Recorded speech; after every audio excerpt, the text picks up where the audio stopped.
हनुमत ने अबीर घूमा थी अवध नगरिया। हनुमत ने अबीर घूमा थी अवध नगरिया। महल में खोज थी भवन में ताकती। महल में खोज थी भवन में ताकती। कपि श्री राम जी के छुपी छुपी झांकती। भोर सो भय गेलै साँझ हो। भोर सो भय गेलै साँझ घूमा थी अवध नगरिया।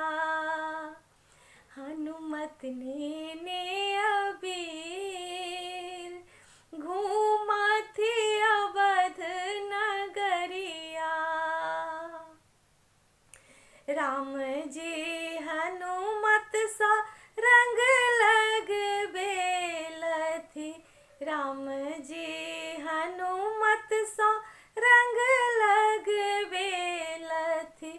प्रभु हनुमान जी के हृदय सा लगेलथि। धन्य भेलौ वीर हनुमान यौ। धन्य भेलौ वीर हनुमान। राम जी के छुबी के चरनिया।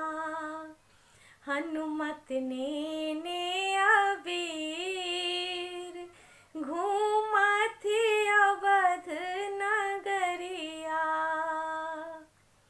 देवलोक धन्य भेला देखी भक्तक होली।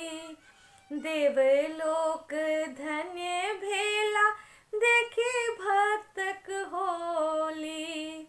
रंगी गेल राम रंग में अवध के टोली। रंगी गेल सिया सुकुमारी हो। रंगी गेल सिया सुकुमार। देखू आई अवध नगरिया। हनुमत ने अबीर घूमा थी अवध नगरिया। हनुमत ने